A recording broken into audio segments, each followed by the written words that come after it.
Okay, so you've seen the thumbnail. You know that we're no longer at Sporting. What you don't know is that I actually had already recorded this episode and the file got corrupted. I didn't realise, and when I came to edit it... I'll tell you in a minute. A lot has happened. A lot has happened.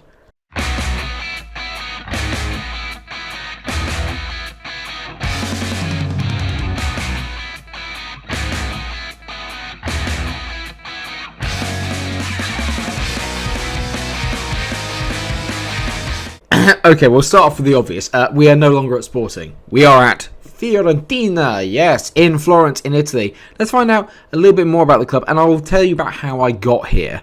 So, Fiorentina, founded in 1926. Nickname Viola, obviously due to the colour. Professional team, 4-star reputation in Italy in the Serie A, as we all know. A hub of talent, well known in Italy, with Gabriel Batistuta, Rui Costa, Roberto Baggio. The names just keep on coming. Fiorentina have a very rich history within football, but obviously have not done that well in recent times. As you can see, we've been in the first league since 2004 to 2005, but the highest that Fiorentina have ever finished is actually only 4th in the period of time since 2002 to 2003. We are here to make sure that we get some trophies. But how the hell did you get here, Mike? What happened to Sporting? Let me tell you. We toyed with the idea of going to Fiorentina at the end of the last episode, where I was a bit sure. I wasn't sure. I'd applied for the job, but I didn't know if I'd get an interview. I went for the interview the next day. They offered me the job. It was very obvious that they wanted me to come and be part of the team. I had a decision to make. Stay at Sporting, probably win more leagues, win that cup that we needed to win in Portugal to get there, or do I go somewhere else and build something again? The reason why I have to build and I couldn't walk into a first job or a top class job, if you like the top 4 in the Premier League in this Serie A, like a Juventus, a Milan, a Napoli, a Real Madrid. The reason for that is because the reputation of Football Manager is incredibly important. As we all know here, 4-star reputation of Fiorentina, that is the same level of reputation as Sporting Lisbon. No matter how many things I may have won there, my reputation really would not have got any higher than what it was already. So the idea now is that I've gone into another one of the real big leagues, if you like, where the Serie A is the 3rd highest rated league in this game, ahead of the Bundesliga, I might add. With that in mind, I need to win stuff here. If I win stuff here and do a good job here, I might be able to get promoted within Italy and then get up to a Inter Milan, a Juventus job, if I do well here at Fiorentina. And that is when we can start really, really accomplishing big things and winning those titles. Because I've ticked off a lot of the stuff in Portugal straight away, I've given myself a little bit of time to get together and get the rest of the stuff ready, basically. Put myself a little bit under a time frame, but at the same time, can I do it? I believe I can. But, having said that, it's not been the best start. Okay, well, the idea was originally, I was going to come back and I was going to show the first game. I recorded it where we took on Spezia Calcio, who were meant to finish bottom. We went 2-0 up, everything was great, ended up drawing 2-2. And things haven't really got much better since. We were unbeaten in our first 3 games, and then we had a really hard run of fixes against Sassuolo, Napoli, Roma, and Juventus, where I lost all 4 of them. Beat Inter Milan 2-1, you think, oh, okay, here we go. Drew with Parma away, okay. Lost to Atlanta 2-1 at home, and then we just beat Empoli 2-0 away. So that's left us 13th in the Serie A. But I've got most of the really difficult games out of the way. That's the way I'm looking at it. So now I've actually managed to get myself a team together that I think can go on and do quite well. And let's get into the team, because obviously there's been a lot of outs and a lot of ingoings. I went through all this. I'm really annoyed that my recording corrupted. It was the most annoying thing ever. And then obviously once I played all these games off camera to come back, this is now where I am. So I'm really sorry that we've missed out much, but don't worry, we'll be at Fiorentina hopefully for a long time, provided that I actually stay in the job. Right, okay, so there's a lot of names you can see here, and I've made a fair amount of signings, about 14 signings, okay, I've made a fair amount, but I also sold off a number of players, a load of players that weren't really here, so I'll walk you through the ones you may know. Igor has gone to Watford, he's a centre-back, pretty decent. Miguel Almiron had moved here, but I sold him to Real Sociedad for £10 million. The only other player you may know is Nicolas Nkulu, who went to Utrecht, and of course Matteo Darmian, who has gone to PSV. I brought in a little bit of money, £36 million, I've spent 37.5, and I'm about to walk you through them all right now. The best thing about Italy is that there is no real regulation on the loan system. So I've spent a fair amount of time loading players in. And I'll start off, as I mean to go on, with a very good signing. And that is Francisco Trincao. Wow. Yeah, got him in from Barcelona. He's on 125k a week, so he is quite expensive. But he is a very good footballer, as I'm sure you are all aware, can become very good on this. He's got some excellent attributes. Physically, not brilliant, but I don't think you need to be particularly that quick or rapid in the Serie A. Mentally, he's got some good stuff as well. Vision 16 is good. Composure 16. Decisions 15. And Flair 15 all stand out, but technically he's excellent. 17 technique, 15 passing, 14 long shots, 16 first touch, 16 dribbling. He's absolutely brilliant, and I'm not playing a formation that makes the best out of him. I'll explain why. I'll just keep going through the loan players until we get to the end, alright? So, Mikero Sharapenko is a player that I've loaned in from Liverpool, and one thing I addressed when I got in here was that the midfield itself is not particularly that good, so I went out and thought, right, we're going to get some centre mids and mids that can play in a number of positions, and Sharapenko ticks that box quite nicely. He can play mainly as a defensive midfielder, but can also play as a central midfielder, as an attacking playmaker. I needed a playmaker to link stuff up. So at the moment, 25-year-old Ukrainian, again, on loan from Liverpool, only 64k a week, which isn't too bad, considering I had a wage budget of about 400k when I got here. Not bad at all. Got decent attributes. I mean, you can look at him, he's pretty well-rounded, nothing spectacular, but he does a decent job. One of the ones that's maybe one with an eye on the future, because I know he can become quite good on this, is Tituan Thomas. He's also got a sensational name. He's an exciting young prospect. You can tell technically he's got bits where he needs to have them. Mentally, he's very good. I like double figures everywhere in the mental department. He certainly has that. Physically, a little bit lacking. He's a bit small. Not got the best sort of strength. Again, though, I think Italy is more about your kind of technical ability. He may fall a bit flat on that, but he's mainly a sort of backup option, so don't worry about him too much. But one for the future, potentially. One that I am very happy with is Bubakar Kamara. Now, Bubakar Kamara is a player that I wanted to sign for Sporting. As you can see, I've got him on loan from Sporting. Annoyingly, I forgot to cancel the bid before I left, so they actually went and signed him when I tried to buy him for us at Fiorentina. Didn't really work out. Fortunately, though, they've let him go away on loan. I have no idea why he would have walked into that first team, and you can tell here there's reasons why. He's absolutely brilliant, physically excellent, mentally excellent, technically perfect in all the areas he needs to be. Strong 15s everywhere. I like him a lot. Only two more loan players to go, but this is one I'm very happy with. Mario Vuskovic, the better version of Dejan Lovren. That's how I'm putting it. 22 years old. Got him in on loan from Atletico Madrid. The fact that I'm only loaning him for 13.25k a week is absolutely amazing, because look at his attributes. He is one of the most well-rounded defenders you are going to get in the game. His penalty taking is also pretty decent as well. He's absolutely amazing. He is slotted in alongside Milenkovic, who we'll get on to in a minute because he's a key player for the team. But I have to say, he looks absolutely brilliant. Gets forward whenever possible and tries long-range passes is decent. But at the same time, don't really know if I want him to get forward when possible. I'd rather he just sort of stayed at the back. Do what you're good at. But a very, very good signing. And the one that's really impressed me so far, and has easily been arguably one of our best players, is Joseda, or Joseda, probably. On loan from Valencia, 15.5k a week. Brilliant physicals at this. He's quite quick. He's got decent stamina. Mentally very good. Decision 16, determination 16, 15 positioning. He's decent at the back. He's a good defensive wing back. Bit annoying that his crossing and his dribbling aren't too good. They're only at 9s, but at the same time, I'm not too worried about that. He has actually chipped in with goals, but has yet to get an assist. It's just his general defensive play. Not a lot of stuff really goes in down his side, so I'm finding it hard to find any fault with him. But a pretty decent signing as well, I'd like to think. That's about 5 loan night signings, 6, I think. Okay, and now we get on to the actual signings, and I'm going to gloss over this one very quickly because I think this one may have been a bit of a mistake. Ismail Gutierrez is now on loan at Empoli, who we will be playing today, so there's a chance that we will play against him, and it'll probably prove that I've made a good decision in signing him. He's got good technicals, he's decent mentally, okay physically. At 23 years old, he was only 1.1 million. I thought I was going to be struggling to get midfielders in. I bought him. Hopefully we'll sign him on for a profit. Let's move on quickly. This one is one that I'm a little bit unsure about, and that is Zacharias Antonio. I think he could potentially be very special, but I also think he could potentially be absolutely abysmal. Technically, he's brilliant as a defender. He's got 14 heading, 15 marking, 15 tackling. What's not to like? 17 determination, 15 positioning, good anticipation. Not so good on the bravery, but that's okay. We can forgive that.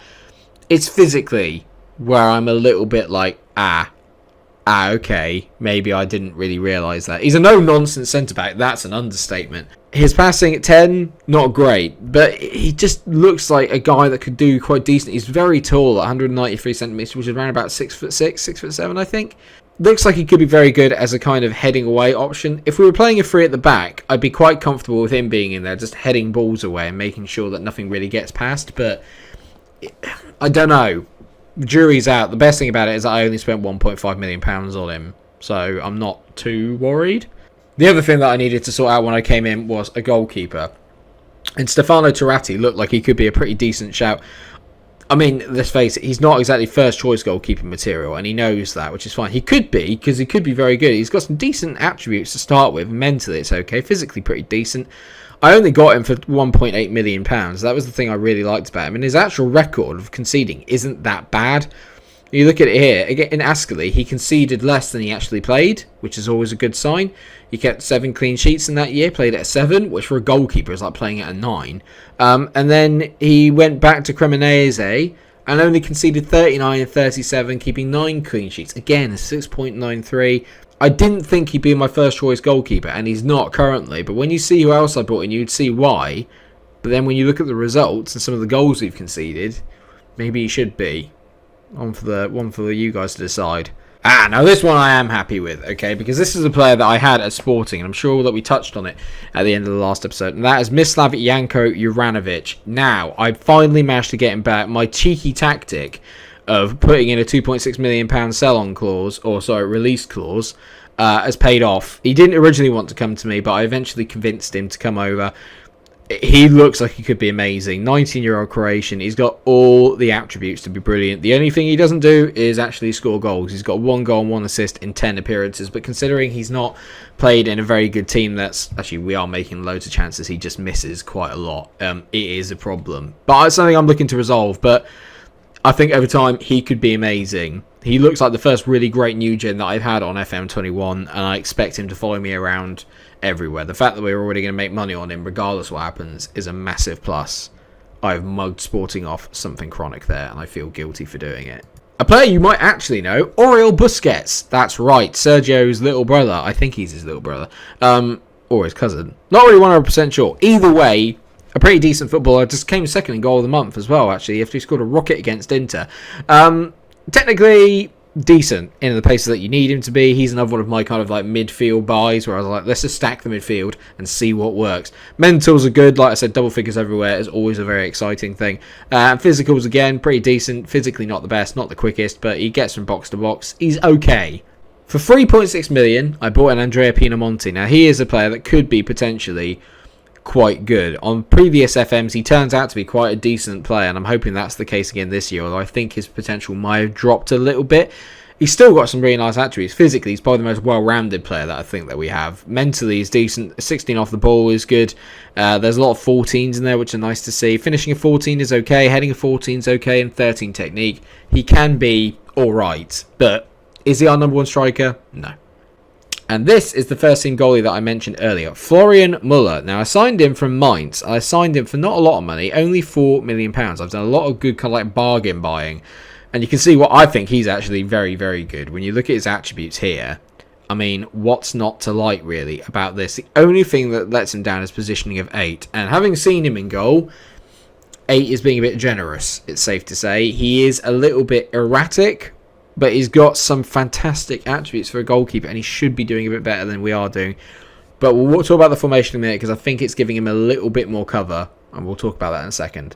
2 more to go. Hello, Orel Mangala. Now, this guy's the kind of guy I thought, right, I'm going to build the team around him, because I love a box-to-box midfielder, as you know, and he is one that simply ticks that. Physically, he's excellent. His acceleration isn't great at 12, and neither is his pace, but strength is decent. He's a big physical powerhouse.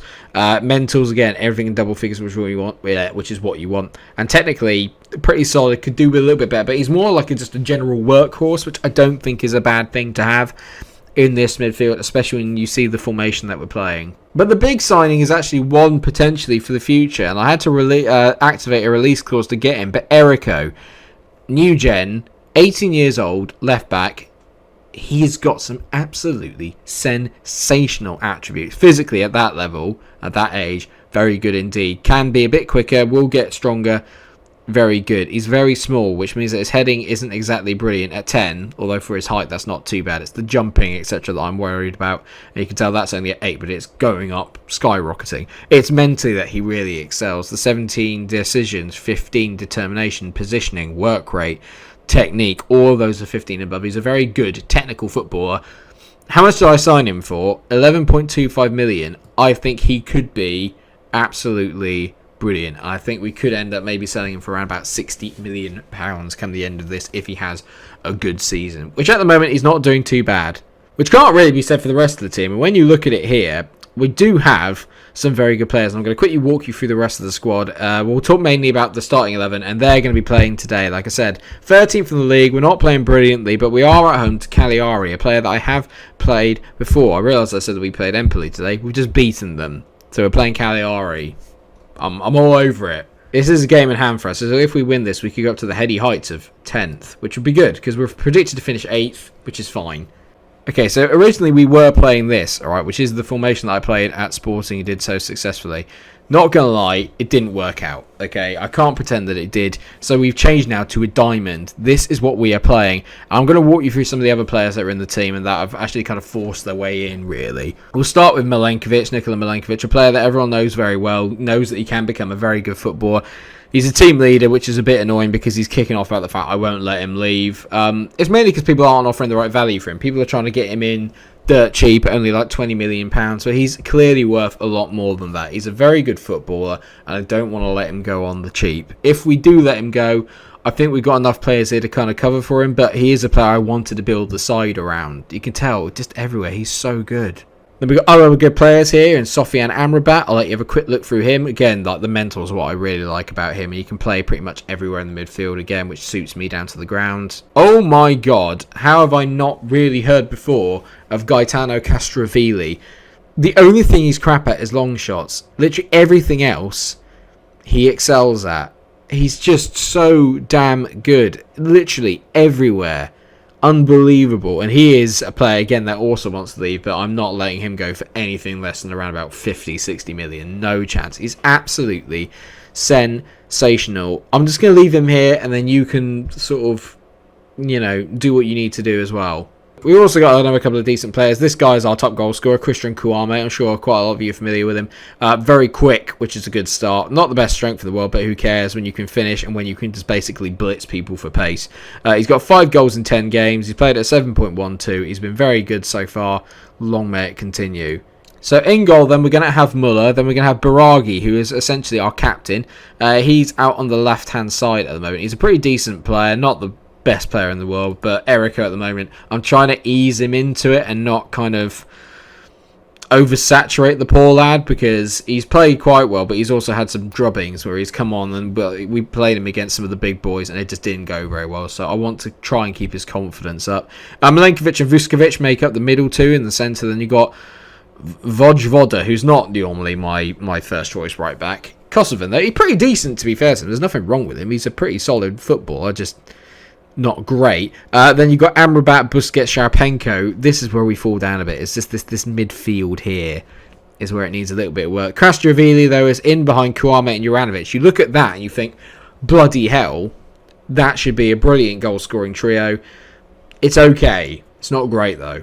Right, now, Cagliari, a team that I play with on my stream save, and we were absolutely abysmal, and I left very quickly. So let's make sure we go out there and beat them. I've had no real effect on the boys. I feel like there's a little bit of the team leaders that I've upset are beginning to kind of get a little bit of influence in the team and maybe turning people a little bit against me. It's not been a good start, but I'm hoping that I can win them all over. What I'm thinking is that if I let Milenkovic and Castrovilli go, not in January, but if I let them go in the summer, I can then use the money to actually bring in some top quality and really properly rebuild the squad and get it sorted to the kind of team that I would want. This is good, though. Juranovic has scored. Get in! It's taken him ages to get a goal. He finally got one against Empoli, and he scored his second on camera for you all, you little ripper. I mean, this is the one problem with the diamond, is that if we don't support the boys correctly, there's a lot of space down the wings, and that looks to be the case at the moment, as Cagliari are playing some sensational football, and Giovanni Simeone makes it 1-1 from their first attack. Oh joy! Marin over a free kick. I mean, I'd like to say Muller had it covered, but I don't know. Muller loves a corner. Little yogurt-based joke for you all there. That's better. Right, come on, Juranovic. Another decent... Yeah, okay. Sharapenko into Castrovilli. That's a pen. That's a pen. Oh, it doesn't matter. Christian Kuama has scored. It's the 7th goal of the season. Castrovilli, just let him play in that shadow striker role. Let him move about a little bit and just dictate play. I'm surprised this wasn't a foul, but he did well to stay on his feet, to be fair to Castrovilli, because this is definitely a foul. That's 100% a foul. Does he pass it? No, it's just a poor save from Johnson in goal, and Kuama is on hand to tap it in. It's that pace that gets him there first. Good reactions. Good. Okay, good. We're back to 2-1. That's good. I mean, we're playing some nice stuff out from the back now. I say nice stuff out from the back as we smash one over the bar. Kuama is at the post. I mean, he could have waited. He had so much time to wait for support there, but he fancied himself a goal. Well, 2-1 at the break. We've been good. Very good. Apart from maybe a little bit at the back. I'm wondering maybe if I let the wing-backs... do I keep them on attack? I'm going to keep the wing-backs on attack. And let's see how we go. I'm going to praise the boys because it's not often that we've won a game. And we haven't won it yet. But at the same time, I'm feeling... better. The team is beginning to gel slightly. I'm hoping that relationships will start to build. That's one thing that happened really quick at Sporting, and just winning games does that, is that you build relationships really quickly. That's obviously not really happened just yet because we've been so inconsistent. That's a good ball. Juranovic has really done well today to link the play together. Is he going to play for his partner in crime? No, he's just going to keep going. Okay, now he plays it out. I like the way that he always picks a pass, though. That's good. Busquets on the ball. That's... What the hell? What was that? Simeone, don't you dare. Oriol Busquets, are you kidding me? The pass was just atrocious. It's given a pen. Well, the first thing I'm doing is taking Oriol Busquets off, because that was just... That was just pathetic. So off comes Busquets. Mangala's going to come on, box-to-box midfielder. Simeone steps up, buries it. Amrabat's not having a good game, actually. I'm going to take him off. We're going to bring on Bubakar Kamara. What's the point? Come on, boys. Let's just try and win it 3-2. Mangala on the ball. Whips it in. Whenever it's in the air, he always misses. He wins so much in the air, but he just misses so many. Why are we always reacting when we actually go a goal behind and suddenly we're like, oh my god, we have to play football? This doesn't look good. Just Sharapenko's absolutely shattered, so he's going to come off. I'm going to bring on Trincao. Trincao's going to go into the role of Castrovilli's playing in. And let's see if I can get him linking stuff up. He's got the technical ability. There's no getting around that. It's more to do with the fact that... Oh! Well, we'll be looking for a new job soon, everyone. Don't worry. Up twice. We were up twice. Kevin Malquitt, it's his first goal of the season. Muller, literally, he's not playing in goal again. How are we 3-2 down? Mangala to Juranovic. Great ball into Trincao. It's 3-3. Francisco Trincao scored. It's a brilliant game to entertain you all to start with, but it's not good for my stress levels. When you look at it here, it's a good ball to Mangala, and Juranovic here. I mean, that's a lovely ball. Trincao in. First touch. Bang. First goal for the club. Well done. 6 minutes of added on time. Surely there's time for a winner here. Probably not, because that would actually help me. And guess what? It's a 3-3 draw. We're going forward, we're great. At the back. Well, that lifts us up to the heady heights of 12th. I mean, where are Cagliari? I mean, they're in the bottom 3, for Christ's sake. I don't know about the Milan game, but I think maybe we can go against Brescia and Lazio, because I think they're in the kind of region that we should maybe be looking at hitting. It's not been the best of starts, I think it's safe to say, but you can tell here, we've only lost 1 in 5, which is fine. Ignore the fact that we've actually only won 2 in 9. Think more positively. Lost 1 in 5, and that was against Atalanta. We beat Inter in that time, so we're capable. I've got to figure out a way to stop conceding stupid goals. But it won't be long before we come back then. Let's come back for that game. Away at Brescia and then at home to Lazio. We've also got a cup game in the middle of that against Spal, which is very, very exciting. Thank you very much for watching this episode of Matching Mourinho. I hope that you have enjoyed it. Of course, if you have, then please do drop a like on the video. Let me know what you think about me moving to Fiorentina. Any ideas on what I can do? Have I made a massive mistake? It definitely doesn't feel like that at all. Thanks so much for watching. Take care of yourselves, everyone. Until I see you again, stay cool.